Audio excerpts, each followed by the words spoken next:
Europe 1, il est 7h42. Maxime Switek. L'édito politique avec David Doucan qui va nous rejoindre dans ce studio.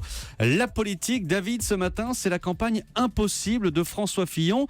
Et ce dîner, hier à Paris, avec une quinzaine de députés autour de Georges Fenech. Les conjurés veulent un plan B. Ils ont prévu d'ailleurs de le dire à François Fillon en réunion de groupe à l'Assemblée ce matin. En fait, le chemin de croix continue, David. Oui, absolument. François Fillon, assez frondeur. Et vous pouvez demander à François Hollande si vous ne me croyez pas.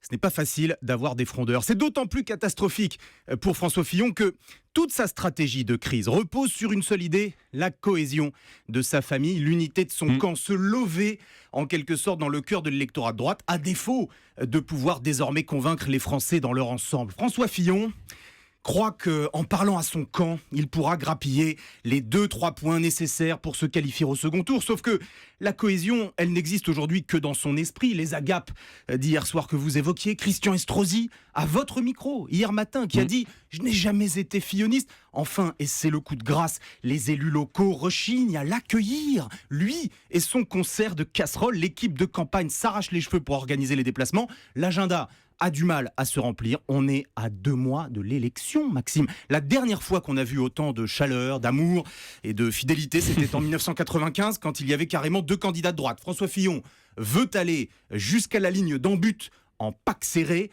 Ça va être difficile, la mêlée est chancelante. Et en réalité, David, l'affaire a donc transformé, d'après vous, le champion incontesté de la primaire en challenger isolé. Alors, moi je dirais qu'elle n'a en fait que révéler cet isolement qui est ancré dans l'histoire politique de François Fillon. François Fillon a toujours été un solitaire, jamais patron du parti, jamais chef de courant. Il a bien eu un club de réflexion politique, vous vous en souvenez peut-être, Force républicaine, qui d'abord avait été nommé France 9. Mais ce qu'on appelle les fillonistes, les vrais, n'ont jamais été légion. Une fois que vous avez évoqué Jérôme Chartier, Gérard Larcher, Bruno Retailleau, vous avez plus ou moins fait le tour. Mais quand il était à Matignon, ses ministres se plaignaient qu'il ne les appelait jamais, qu'il les laissait seuls face aux crises ou dans les épreuves. D'ailleurs, écoutez ce que lui a dit en face et en public son ancien ministre de la Défense, Gérard Longuet. C'était lors d'une réunion il y a quelques jours. François, a-t-il lancé: tu n'es pas le meilleur camarade qui soit, tu n'as pas une science infuse de la convivialité, mais enfin, tu as du caractère. Voilà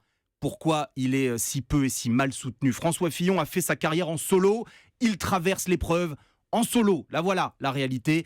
Qui a vécu par le Colt risque de périr par le Colt, comme on dit dans les bons westerns. Il reste à attendre la fin du film, l'édito politique. Merci David Doucan.